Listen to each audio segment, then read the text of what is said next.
Okay, let's talk about Bill Maher's Ariana Grande joke that split the room, literally. Because here's the thing.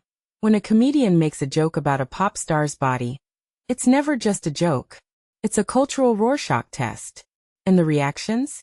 They tell a story about where we are right now in 2026 when it comes to humor, celebrity, and what we're still willing to laugh at. Personally, I think this moment is way more fascinating than just Maher missed the mark. Let me break this down.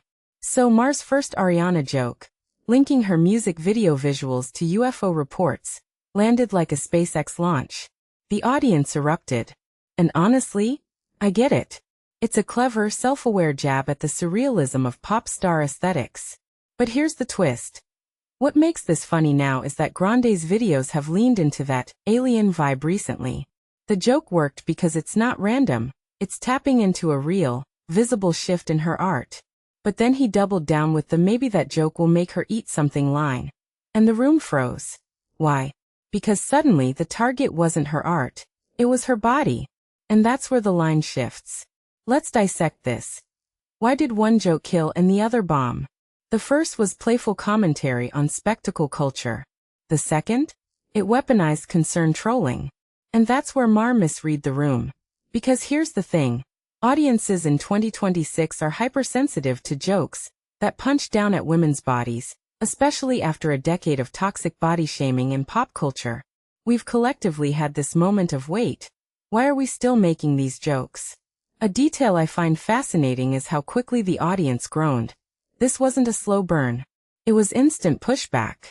That tells me the cultural needle has moved faster than comedians like Maher are calibrated for.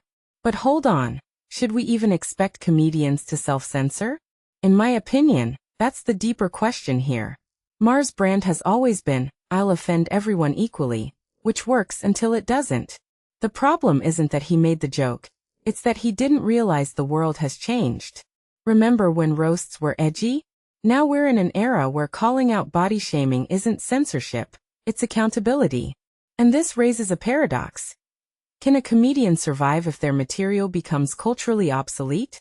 Because what got laughs in 2016 might get boos in 2026. That's not political correctness, it's evolution. And here's the wild card. Ariana Grande herself. She's not just some passive target here. This woman has spent years redefining her career on her own terms, quitting theater roles, embracing avant-garde art, and publicly talking about mental health boundaries.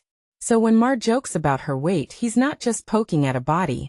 He's clashing with a cultural force that's actively resisting that narrative. What many people don't realize is that Grande's break isn't about fragility, it's about agency.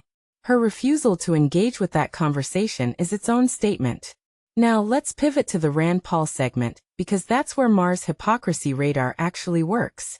Paul going after Fauci? That's comedy gold because it's a bait and switch. Paul's entire career was built on privacy is sacred. Until it wasn't. But here's the irony. Maher's Ariana bit and Paul's Fauci crusade are two sides of the same coin. Both involve violating boundaries. Physical boundaries in one case, ethical ones in the other. And that's the thread connecting these moments. The erosion of boundaries in public life. Whether it's comedians, politicians, or celebrities, we're all renegotiating what's allowed right now. So where does this leave us? I think we're in this weird limbo where the rules of engagement are being rewritten in real time. Comedy isn't a static art form. It's a mirror. And right now, that mirror is showing cracks in our collective tolerance for certain tropes. Personally, I'm here for it.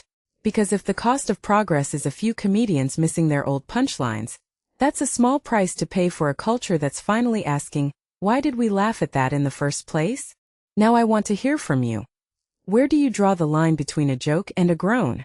Drop your thoughts below. Let's see if we can figure this out together.